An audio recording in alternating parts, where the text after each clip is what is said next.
Terima kasih Dokter Putri ya atas pemaparannya yang begitu detail ya dan jelas. Menarik sekali karena memang kelainan jantung pada penderita Down syndrome itu seringkali terjadi berbarengan dengan Down syndrome ya. Baik dokter, kita masuk pada sesi diskusi atau sesi tanya jawab untuk mendiskusikan lebih lanjut topik yang sudah disampaikan tadi. Jadi sesi diskusi ini selama 30 menit. Nah, bagi peserta ini adalah kesempatan bagi kita untuk bertanya langsung ya kepada para narasumber mengenai materi yang sudah disampaikan tadi. Nah, peserta tadi bisa menuliskan di kolom chat. Ini kami sudah menerima beberapa pertanyaan dari kolom chat. Saya izin bacakan, dokter. Dari Dokter Diani Ginarsyati ya. Izin bertanya, dokter. Down syndrome ini sering bergejala tumpang tindih dengan hipotiroid kongenital. Ketika hipotiroid kongenital sudah tereksklusi, kesulitan di daerah adalah mendiagnosis Down syndrome dengan pemeriksaan kromosom. Bagaimana menyikapinya, dokter? Silakan, dokter Frida, untuk menjawab, dok.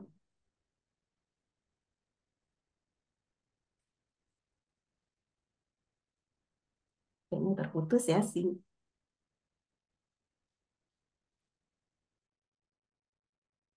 Kayaknya terputus dari dokter Frida.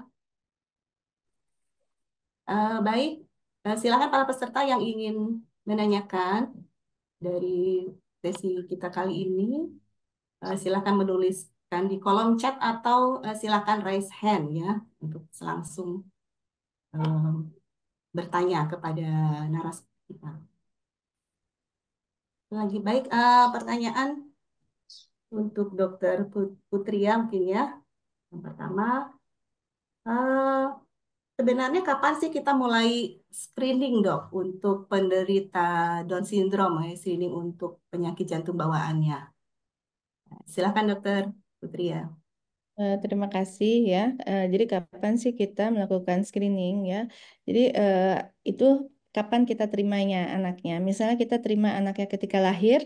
Nah, ketika lahir kita lihat anaknya dengan Down syndrome, kita boleh lakukan screening ya.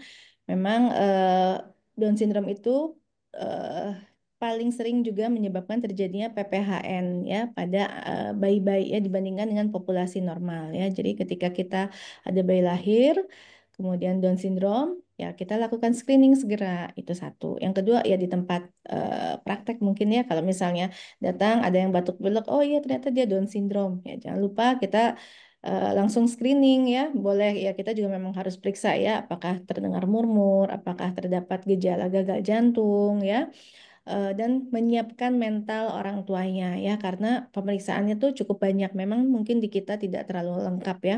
Seperti video fluoroskopi untuk swallowing study itu mungkin belum pernah ya untuk melihat dia adanya aspirasi kronik atau tidak yang nanti berpengaruh pada hipertensi pulmonal. Tetapi paling tidak kita memberikan bekal kepada orang tuanya apa yang harus disiapkan, bagaimana tanda-tandanya apabila terjadi penyakit jantung bawaan, apabila terjadi hipertensi pulmonal. Jadi itulah yang kita infokan kepada orang tua. Jadi kapan sih kita segera ya? Nggak ada murmur, nggak apa-apa. Kita nggak nggak ada marah, nggak ada yang marah. Kalau misalnya ini nggak ada murmurnya, kenapa sih dirujuk? Tidak apa-apa, justru itu wajib ya karena jarang terdengar murmur juga apabila sudah terjadi hipertensi pulmonar. Ya, baik, terima kasih dok. Jadi segera ya dok ya, kalau misalnya kita menemukan anak dengan Down syndrome, sebaiknya segera kita melakukan screening. Baik, dokter Frida, mungkin tadi terputus dok. Ya, mohon maaf dok. Internet saya Tidak lagi apa-apa dok. berulah hari Minggu ini. Ya dok. Jadi Iya, pertanyaannya adalah dok tentang apa dok tadi? Mohon maaf. iya.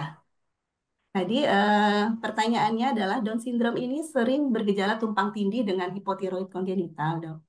Dan ketika hipotiroid kongenitalnya sudah tereksklusi, kesulitan di daerah adalah diagnosis Down syndrome dengan pemeriksaan kromosom. Nah, bagaimana menyikapinya, dokter?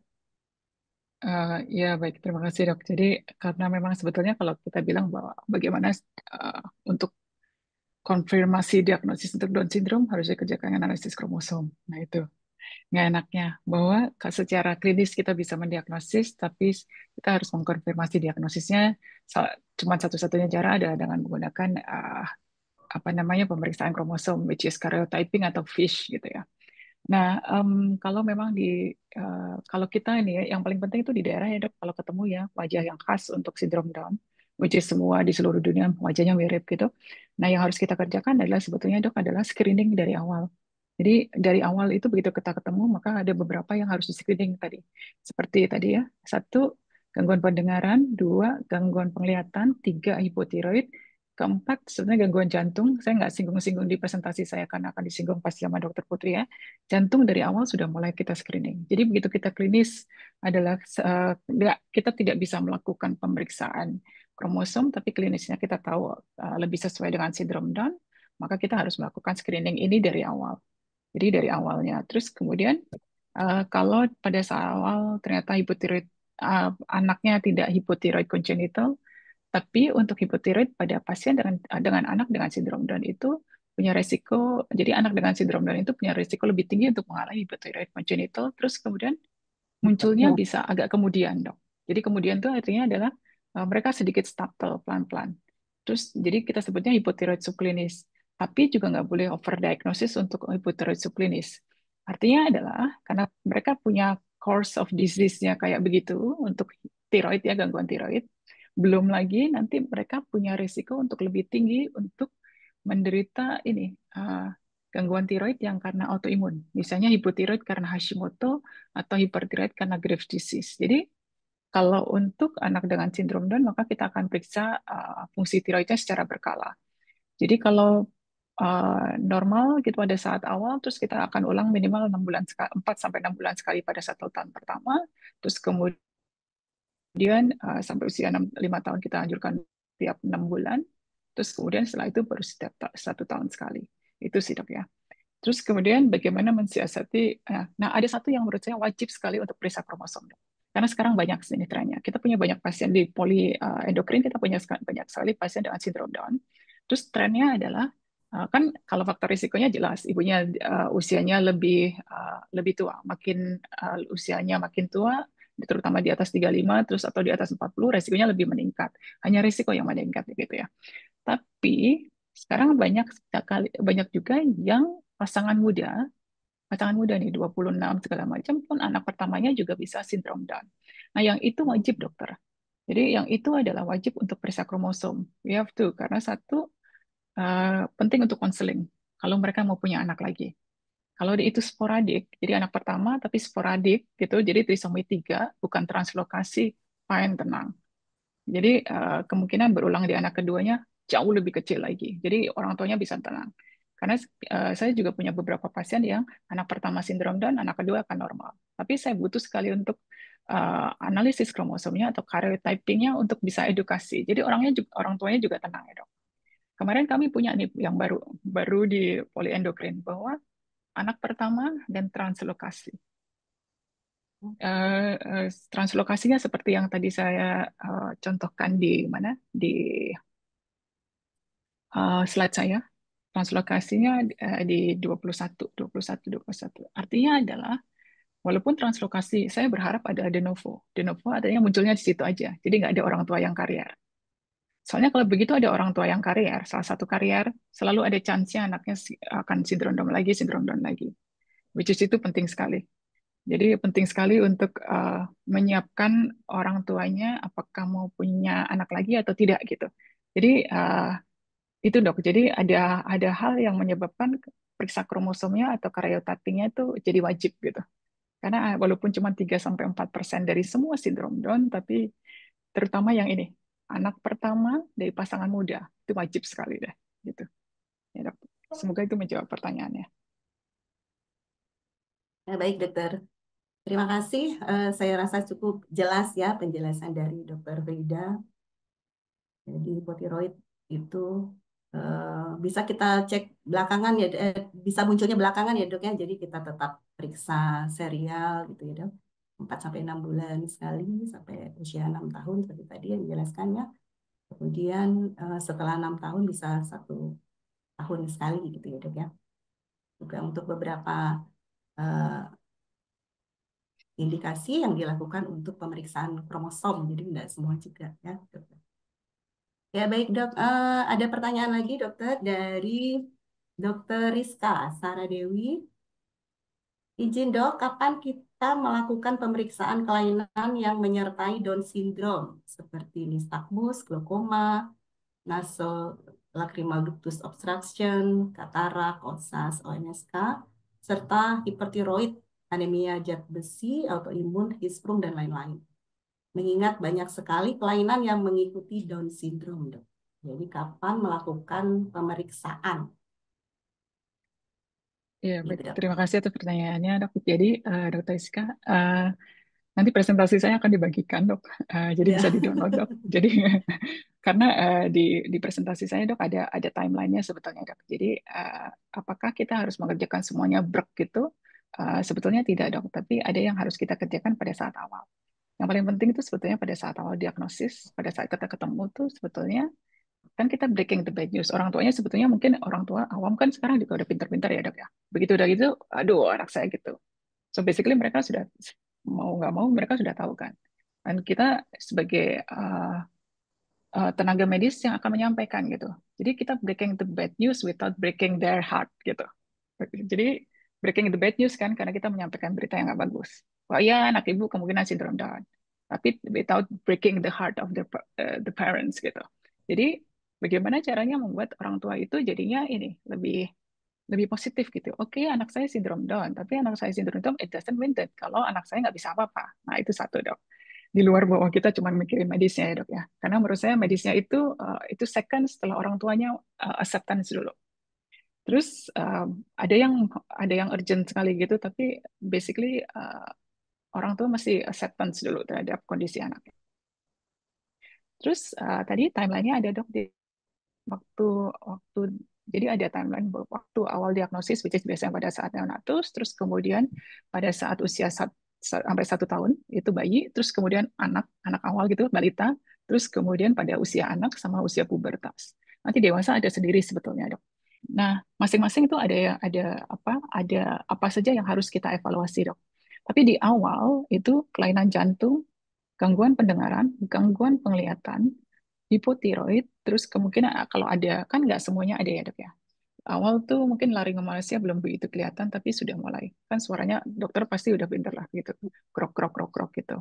Jadi semuanya kita kerjakan di awal. Bukan berarti brek sadek saja ketika itu. Sadek sadek itu Pak. Brek sekalian gitu kita kerjakan. Satu-satu dok. Karena kalau hipotiroid bisa bersamaan dengan screening kan, screening bayi baru lahir. Ya. Terus kemudian jantung kan kita sekarang ada screening kelainan jantung bawaan. Walaupun belum menjadi program nasional, tapi sudah mulai ada.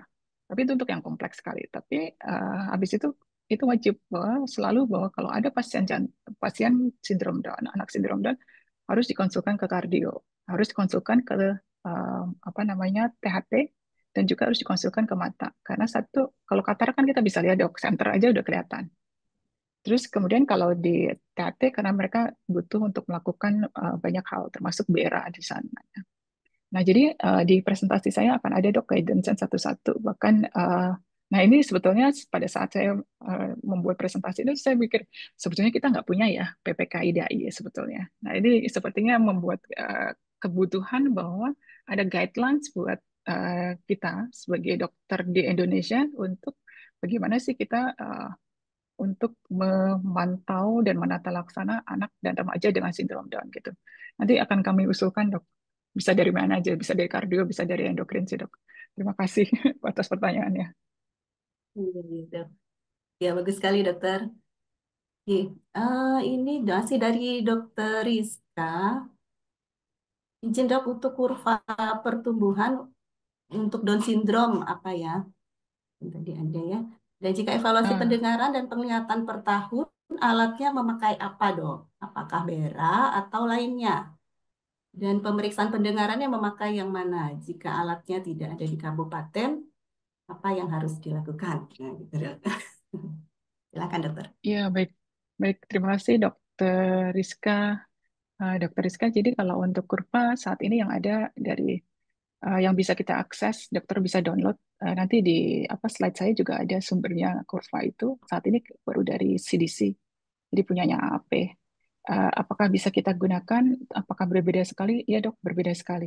Jadi kalau kurva WHO itu kan jadi bagi tiga ya. 0 sampai 2 adalah longitudinal, 2 sampai 5 adalah cross seksional, terus kemudian 5 sampai sekian ngambil dari punya CDC. Dan kurva WHO yang 0 sama 2 itu juga beda dengan kurvanya si CDC. Jadi bagi saya nggak masalah sama sekali. Jadi eh, menurut saya kita apapun kurva yang kita pakai, yang paling penting adalah interpretasinya, dok. Bagaimana kita memonitor pertumbuhan seorang anak. Dalam hal ini adalah karena kita kan kurva nasional aja kita belum punya gitu yang benar-benar kurva nasional kita. Apalagi untuk kurva sindrom Down.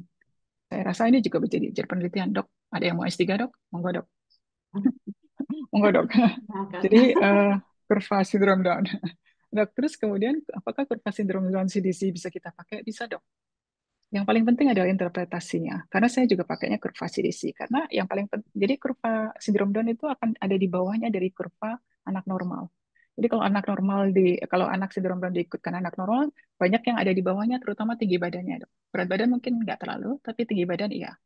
So it's very different. Bahkan lingkar kepala juga berbeda. Jadi dokter bisa menggunakan kurva itu, it's free, bisa di-download gitu, dipakai di praktek sehari-hari. Saya rasa itu dok, terus Bera dok. Nah, kalau THT itu banyak dok unsurnya. Oh iya Bera, Ya. Bera salah satunya kan karena itu untuk tuli sensori neural, sorry. Nah, tapi ternyata masalahnya adalah nggak cuma itu dokter, karena mereka sering, nah anak, nggak enaknya nih ya, anak dengan Down syndrome itu, nah ini yang saya selalu dari dulu, dari zaman saya PPDS, anak dengan Down syndrome kalau udah batuk pilek, infeksi nih saluran nafas, dia punya risiko besar untuk jadi pneumonia karena banyak hal ya, hipotoninya, terus kemudian sistem imunnya sedikit gitu. Nah itu mereka punya risiko besar sekali untuk mengalami untuk perawatan di rumah sakit, bahkan perawatan di ICU gitu, dan butuh waktu lebih lama untuk recovery. Jadi eh, kalau mereka ISPA kan sama ya, kalau kita ISPA gampang sekali untuk ke otitis media. Nah mereka juga begitu, risikonya juga lebih besar. Dan seringkali itu undetectable sama kita itu saya juga mungkin dalam sehari-hari juga nggak begitu itu dengan ya selama ini ketemunya yang lucu-lucu sih dok. Karena saya suka kalau ketemu sama anak dengan DS kalau di praktek bisa ngobrol ketawa-ketawa gitu. Karena mereka anaknya manis. Jadi dokter semua anak dengan Down syndrome sangat manis dan sangat baik. Nah itu nanti dokter mulai perhatiin ya kalau di praktek mereka manis baik gitu bisa diajak Iya, ngobrol. betul, dok. Jadi apa namanya? Apakah cuman hanya berak aja dok? Enggak dok, bisa dari OAE. Terus kemudian ada yang lebih susah, tapi itu silakan dokter konsulkan ke dokter THT. Karena menurut saya kalau kalau ada dokter THT-nya, mereka bisa melakukan screening yang awal sih, terutama untuk otitis media effusion ya. Karena itu bisa kayak cuman nyeri, terus mereka kayak marah, terus pukul-pukul gitu aja gitu. Itu gejalanya sih dok. Semoga cukup menjawab ya pertanyaan dokter Rizka yang banyak, yang detail Iya, dok. sebetulnya. Sangat jelas, dokter. Dan lengkap Terima detail dari kasih. dokter. Dan dari dokter Rizkinawati, izin dokter untuk pada anak dengan Down syndrome, apakah ada tempatnya untuk pemberian suplemen DHA dan kalsium untuk mencegah masalah penyertanya, dokter? Silakan, dok. Oh iya, Eh, jadi banyak sekali yang sudah dicoba gitu sebenarnya. Banyak yang kayak bukan bukan alternatif tapi complementary medicine. Fluoxetine, piracetam, termasuk juga DHA. Apakah banyak gunanya? Tidak, dok. Boleh dikasih, Oh, tidak merugikan juga untuk DHA ya. Tapi apakah berguna? Tidak. Jadi penelitiannya tidak mendukung bahwa kalau di DHA dia jadi lebih bagus gitu. Yang lebih bagus adalah kalau satu periksa tiroid secara berkala. Oke, terus iya. kemudian apakah perlu pemberian tambahan kalsium? Nah, ini mesti hati-hati lagi dokter, karena kalsium untuk kebutuhan anak itu berbeda-beda dan sebetulnya nggak banyak. Bayi sebagian besar kalsium kan makanan pertamanya susu. ASI juga kalsiumnya banyak. Kalau dia nggak ASI terus diganti susu yang lain gitu karena suatu hal gitu nggak bisa ASI, ya kalsium juga. Jadi kita nggak perlu tambah kalsium. Karena kalau tambah kalsium, taruhnya di ginjal juga, which is nggak bagus juga. Termasuk bukan juga untuk anak sebelum dia pubertas. Kebutuhan kalsiumnya nggak terlalu tinggi, dok. So it's not that bahwa kalsium akan sangat berguna sekali. Jadi mereka cukup membutuhkan kalsium sesuai dengan kebutuhannya gitu. Which is, dokter tahu nggak 1 sampai 5 tahun cuma butuh kira-kira 250-an gitu miligram per hari kalsium dari semua sources, dari semua sumber. Which is kalau perlu tambahin kalsium, no. Bisa memperbaiki pertumbuhannya, enggak, gitu. Jadi itu untuk menjawabnya. Ya, ya baik. Terima kasih dok. Ini ada pertanyaan untuk Dokter Putri ya. Selamat pagi dokter, kapan waktu ideal untuk melakukan intervensi atau operasi pada pasien Down syndrome dengan kelainan jantung bawaan dokter? Silakan dokter. Terima kasih ya. Untuk kapan kita melakukan intervensi ya, intervensi itu berarti bisa dengan operasi atau bisa dengan kateterisasi jantung ya. Untuk penyakit-penyakit seperti AVSD itu yang terbaiknya complete atrioventricular septal defect itu karena beresiko besar sekali untuk terjadi hipertensi paru itu sebaiknya di bawah 6 bulan. Kebanyakan terlambat ya.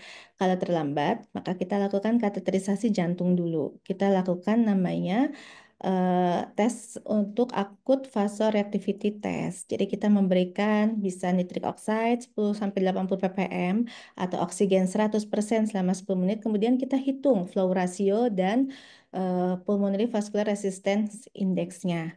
Apabila kita dapatkan pulmonary PVRI ya, PVRI-nya di bawah di atas 3 itu sudah mulai pH, tetapi apabila dia masih di bawah 6, kita boleh lakukan operasi. Tetapi apabila dia di atas 6, itu beresiko tinggi ya untuk terjadinya hipertensi pulmonal ya. Kita lakukan dulu oksigen test dan apabila setelah oksigen test atau dengan AVT test terjadi penurunan di atas 20% ya. Jadi tekanan arteri pulmonalisnya turun lah ya di bawah 20% sampai sampai di bawah 20% sampai PVRI-nya juga turun di bawah 6, kita lakukan penutupan saat itu juga dengan kateter kalau defeknya VSD dan PDA ya atau ASD. Tapi kalau defeknya AVSD maka kita akan operasi. Jadi kapan sih kita melakukannya? Secepat mungkin di bawah dari usia 3 sampai 6 bulan untuk AVSD. Kemudian untuk apabila kita ketemunya PDA dan VSD, kita lihat apabila masih memungkinkan ditutup dengan kateter jantung, ya, kita tutup ya, apalagi PDA ya. PDA itu walaupun dia berat badannya masih 7 kilo, 8 kilo, itu bisa kita lakukan kateterisasi jantung. Kalau untuk VSD, ya eh, kita biasanya menunggu sampai 10 kilo, tetapi apabila tidak mungkin nih, kayak ini harus ditutup ya. Kita tutup dengan pembedahan ya, dengan kita bekerja sama dengan bedah toraks kardiovaskuler untuk pembedahan. Dan banyak juga yang perlu dipersiapkan sebelum perioperatifnya dan postoperatifnya dari VSD ini dari Down syndrome ini ya dengan penyakit jantung bawaan. Kalau misalnya kita ketemunya ASD, atrial septal defect, itu lebih rendah sebetulnya apakah dia menyebabkan hipertensi pulmonal karena dia lebih rendah. Kita bisa tunggu nih ya sampai usia sekitaran 2 sampai 3 tahun bisa kita lakukan penutupan. Tetapi kalau defeknya sangat besar dan ketika kita ketemu misalnya usia setahun aja dia sudah terjadi hipertensi pulmonal yang masih ringan, ya kita operasi saat itu juga.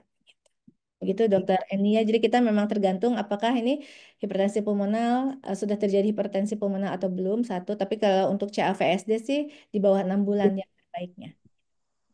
Ya, baik dokter. Emang lebih cepat ya dok ya, karena berkaitan Ya, juga dengan menunggu salah satu bukan menunggu. komplikasinya ya dok, bisa terjadi hipertensi pulmonar. Kemudian bagaimana dok prognosis jangka panjang pada pasien-pasien Down syndrome ini yang sudah menjalani, misalnya menjalani koreksi atau sudah menjalani intervensi itu, bagaimana dok? Ya. Untuk pasien-pasien kita lihat dari tingkat kesulitan tindakan ya. Yang paling sulit itu adalah CAVSD ya, Complete Atrioventricular Septal Defect ya. Saya tidak punya data karena belum pernah ya untuk di rumah sakit saya untuk CAVSD ya, karena rata-rata memang datang itu sudah terlambat, sudah terjadi PH. Ketika saya tes dengan kateter diagnostik juga sudah tinggi tekanan di arteri pulmonalisnya, tidak memungkinkan untuk dilakukan operasi. Tetapi untuk yang lain seperti PDA, VSD, ASD ya, yang kita tutup dengan teknik kateterisasi maupun dengan pembedahan dalam 1 bulan itu sudah kita lihat hasilnya apabila tidak ada komplikasi yang berat, itu ukuran jantungnya sudah mulai mengecil, ya. Kemudian dalam 6 bulan juga sudah mulai baik. Jadi outcome-nya sangat bagus ya apabila kita melakukan tindakan di awal-awal. Ya, terima kasih dokter. Ini ada lagi untuk dokter Putria. Izin bertanya dok, untuk kateterisasi dan pembedahan, berapa syarat BB dan kondisi yang harus dipersiapkan? Karena sering pasien kami adalah BBLR dan wet faltering. Terima kasih dok. Silakan dok. BBLR ya, misalnya bayi ya, untuk kateterisasi jantung ya. Misalnya dia, kita lihat dulu kelainan jantung bawaannya ya. Apabila dia bayi dengan eh CAVSD, ya kita harus dan sudah di atas 6 bulan, harus kita lakukan kateterisasi jantung juga. Kita tidak melihat berat badan ya. Kalau misalnya bayinya BBLR tadi ya, misalnya dia prematur, tapi dia ada PDA yang signifikan. Bayinya cuma 1000, 1500. Kita bisa lakukan dengan kateterisasi juga bisa, dengan operasi juga bisa ya. Karena kalau dia PDA, dia tidak masuk ke mesin CPB ya, bisa torakotomi kalau operasi. Tetapi untuk kateterisasi juga memungkinkan karena sekarang memang ada device yang bisa untuk menutup PDA pada bayi prematur. Gitu. Terus kemudian kalau yang lain-lain bagaimana? Nah, kalau misalnya dia VSD, kapan sih kita lakukan kateterisasi jantungnya? Ya kita bisa lakukan kateterisasi jantung mau di berat berapapun ya. Tetapi ya memang karena kadang kita guidingnya dengan TEE, dan TEE itu paling kecil itu mungkin kalau sekarang ada yang sudah untuk di atas 5 kilo ada ya. Tapi biasanya kita ada beberapa center ya yang punyanya yang untuk TS 10 kilo ya kita tunggu. Tetapi apabila dia tidak bisa menunggu ya kita operasi jangan menunggu berat badan 10 kilo yaitu untuk VSD ya. Kalau PDA sih biasanya kita tutup di usia berapapun bisa dengan teknik kateter. Kalau ASD bagaimana? Nah ASD inilah yang bisa kita tunggu dulu nih gitu ya. Kalau misalnya berat badannya udah oke 10 kilo ya kita lakukan penutupan untuk ASD-nya ya karena dia bisa ditunggu sampai sekitar usia 2 tahun 3 tahun ya kalau dia memungkinkan. Tapi kalau misalnya dia tidak memungkinkan kateter ya kita operasi ya. Itu. Jadi kita melihat jenis-jenis dari PJB-nya itu sendiri. Iya, baik dokter. Terima kasih atas penjelasannya cukup lengkap. Kemudian untuk pertanyaan selanjutnya ada dari Dokter Ratna Dewi. Izin bertanya Dokter Frida, apakah anak DS Down syndrome dengan hipotiroid subklinis diberikan terapi levotiroxin? Berapa lama pengobatan dan bagaimana pemantauannya? Terima kasih dokter.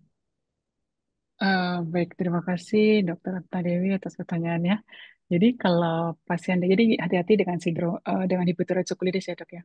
Kalau hipotiroid subklinis itu artinya bahwa T4-nya normal, tapi TSH-nya sedikit naik gitu ya, naik. Kan kalau TSH itu bisa sampai 4,5.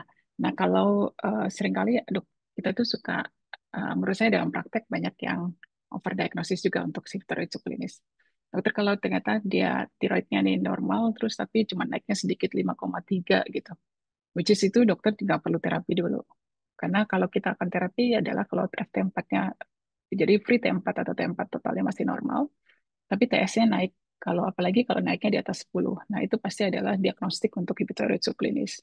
Pada saat itu, maka kita akan terapi.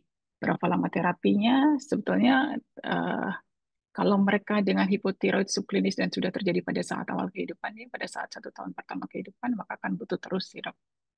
Ingat bahwa jadi akan butuh terus-terus, jadi nggak boleh di stop pada sampai anak yang umur 5 tahun terus kita stop begitu aja. Padahal dia butuh nih, terus dosisnya makin lama makin meningkat.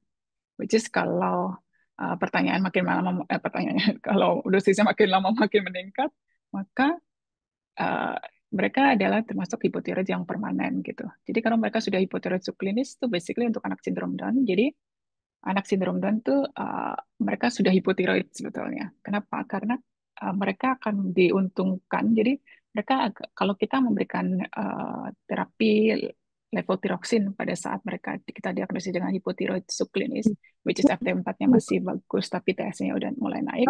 Nah, itu sebetulnya akan membantu memperbaiki perkembangannya. untuk anak-anak dengan sindrom Down. Jadi untuk anak dengan sindrom Down, untuk tiroidnya kita lebih agresif, tapi tidak seagresif itu misalnya dok ya.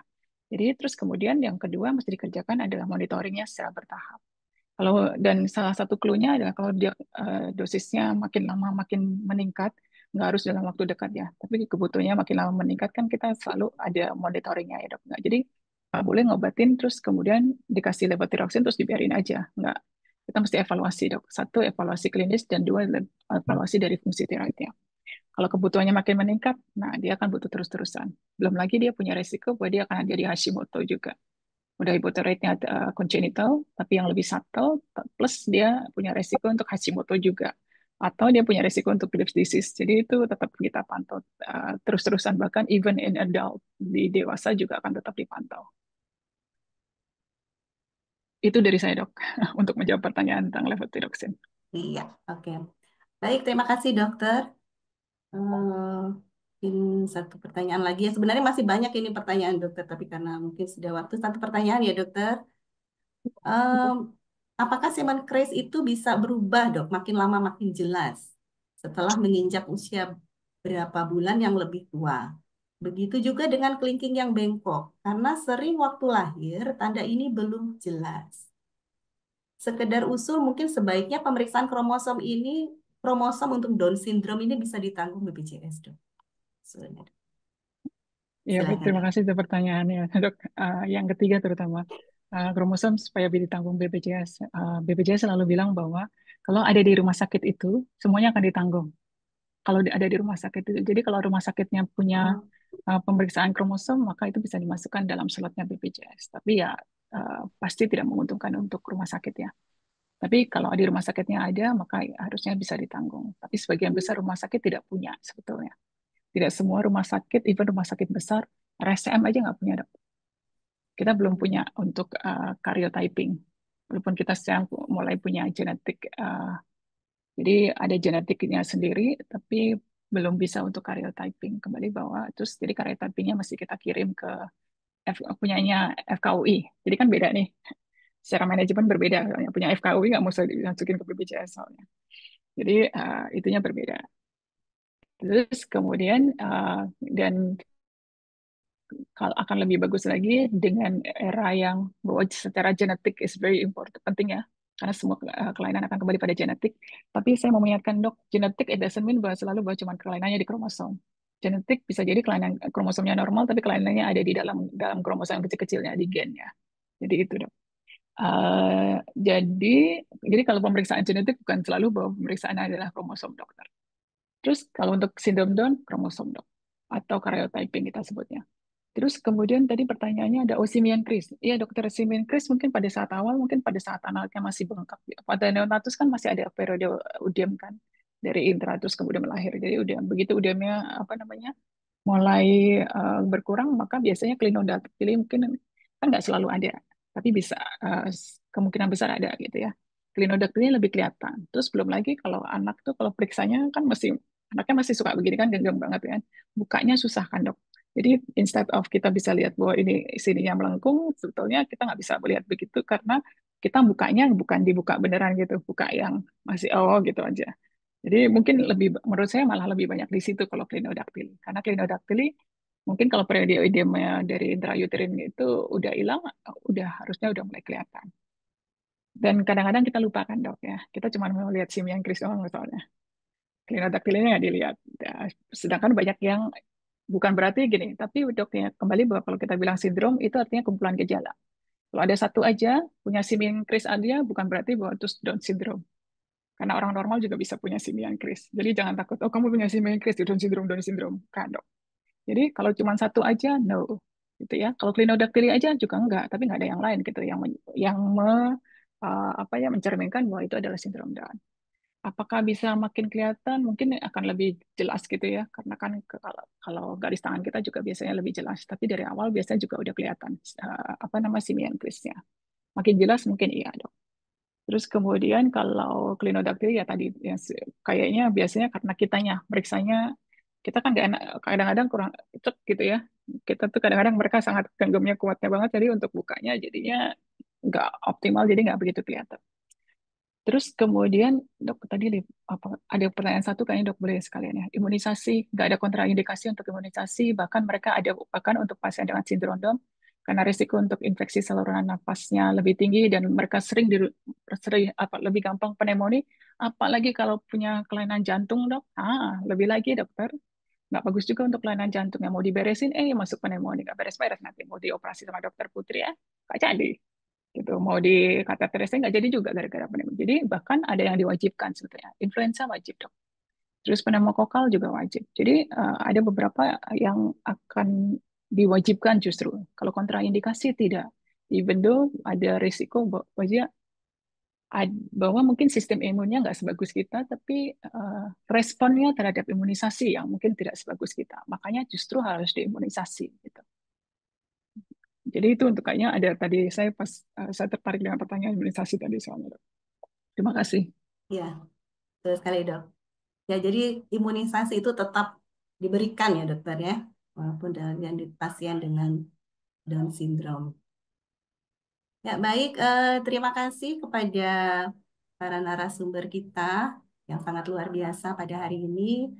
Terima kasih kepada Dr. Frida dan Dr. Putria dan juga kepada peserta yang atas pertanyaan yang telah diberikan. Karena waktu, kita akhiri sesi diskusi kita pada kali ini. Mungkin masih ada pertanyaan sebenarnya dok yang belum terjawab. Ya, kami harap bisa didiskusikan lebih lanjut mungkin melalui WA atau melalui panitia.